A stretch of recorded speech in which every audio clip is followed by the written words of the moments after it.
Dharma to Abandon the Sensual Desire by Venerable Rungruan Papasaro, Dr. Rungruan Lim Chu Patapa. The lower fetter of sensual desire and lust is a kind of unwholesome thought with desire for sensual pleasure. It is originated when receiving a pleasant stimulus from the world through the six sense bases, and then the mind feels happy with pleasure. Dependently on happy feeling, then the craving for sensual pleasure arises. After then the mind mistakenly assumes a self to be involved with for the desire and lust for sensual pleasure. That is, a self will keep on expecting to have the sensual pleasure forever, and it is the desire and lust that drives the process of dependent origination into round and round. Then the mind will struggle to the five aggregates subject to clinging with ignorance.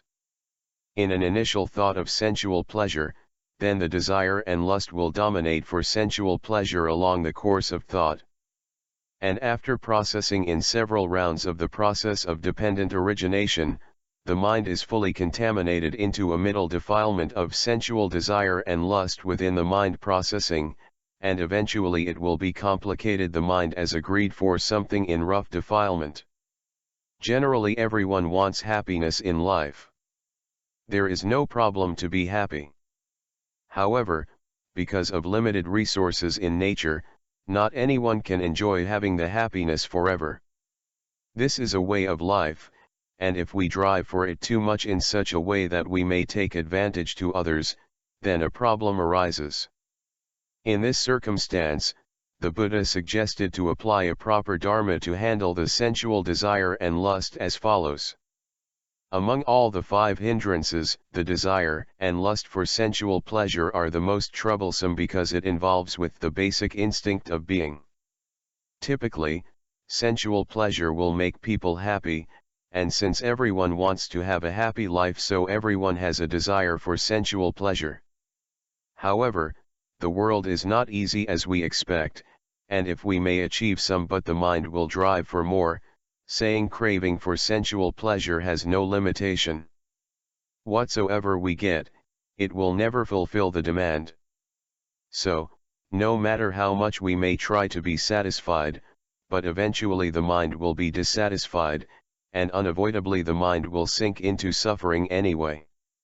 So why not abandoning the desire for sensual pleasure right now so that the mind will not be struggle with this kind of never-ending demand for sensual pleasure? In performing a Buddhist practice, we need the mind to become internally steadied, composed, unified, and concentrated, therefore we have to abandon the desire for sensual pleasure. The Buddha compared the sensual pleasure like low-hanging fruits on a tree as follows. A noble disciple considers thus. Sensual pleasures have been compared like low-hanging fruits, although those may look sweet, but they are full of poison that cause suffering and much despair to life. Having seen this thus as it really is with proper wisdom, he avoids the equanimity that is diversified, based on diversity, and develops the equanimity that is unified, based on unity, where clinging on the carnal things of the world utterly ceases without remainder. The Buddha suggested that anyone, no matter how powerful and rich he or she was, none of them may once enjoy the pleasures of being so, but these conditions would not last forever, and finally they would become aging and death anyway. The low-hanging fruits of pleasures was useless. Great King, no one who is born is free from aging and death. Even those affluent, rich, with great wealth and property, with abundant gold and silver, abundant treasures and commodities, abundant wealth and grain, because they have been born, are not free from aging and death. Even those affluent Brahmins, affluent householders, rich, with abundant wealth and grain, because they have been born, are not free from aging and death. Even those monks who are arahants, whose taints are destroyed, who have lived the holy life, done what had to be done, laid down the burden, reached their own goal, utterly destroyed the fetters of existence, and are completely liberated through final knowledge. Even for them this body is subject to breaking up, subject to being laid down. The beautiful chariots of kings wear out, this body too undergoes decay. But the Dharma of the good does not decay, so the good proclaim along with the good.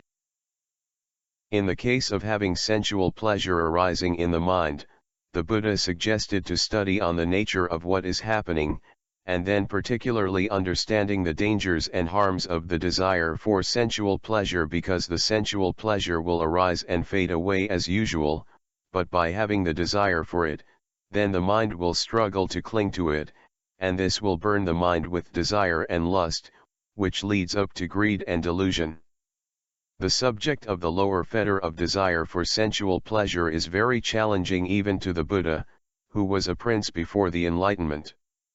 He also enjoyed the unlimited amounts of sensual pleasures and beauties, but when he woke up at one night after a party and seeing all the people scattered around in different postures, he realized that all of these sensual pleasure activities were meaningless and nonsense, so he decided to leave these sensual pleasures and comforts in searching for the truth's meaning of life. And he explained the experiences in the early day of his enlightenment as follows. Before the enlightenment, when I, the Buddha, perform the mindfulness meditation, what the most troublesome annoying the mind is the sensual pleasure, although there is no such desire at the present and the future, but still the mind thinks of the sensual pleasure of the past. I suggest to you that you must have a mindfulness at all times, and the mindfulness will protect the mind from any sensual pleasures to arise within the mind.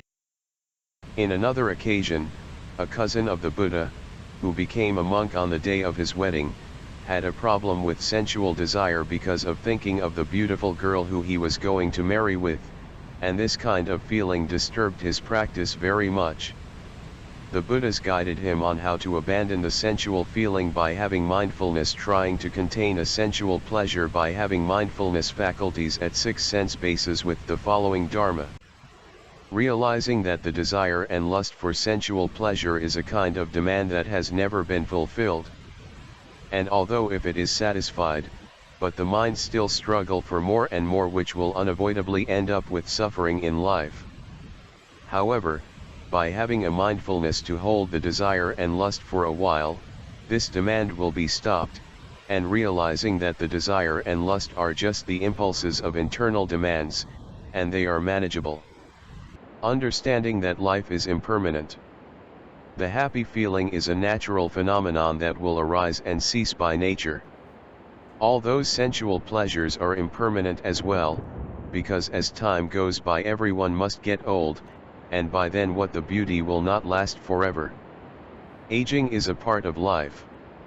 Having some dharma from the 10 perceptions as follows. A perception on loathsomeness. A perception on the disadvantage of the body. A perception on abandonment. A perception on the non-delightfulness of the whole world.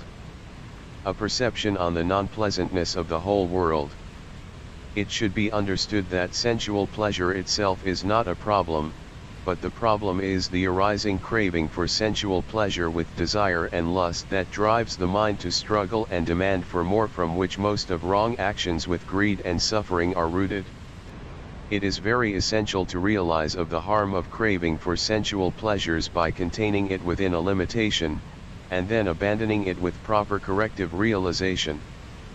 When receiving a strong stimulus from the world, especially the kind of sexual attraction, it is not easy to divert an attention from it, and mostly the mind will be deeply involved with the world. In this circumstance, we have to have a mindfulness with an attention to be something opposite from the attraction of to the stimulus by having a proper contradicting perception to manage to subdue any arising emotional feeling, and in Buddhism this is a way to be a master of the courses of thought within the mind, that is, being able to have a continuation of mindfulness with careful attention on what is happening along the course of thinking, then being able to divert the path of thinking into another direction. In this circumstance, the knowledge of the 10 perceptions is very useful because practitioner can select an appropriate type of perception to cope with the receiving stimulus rightly.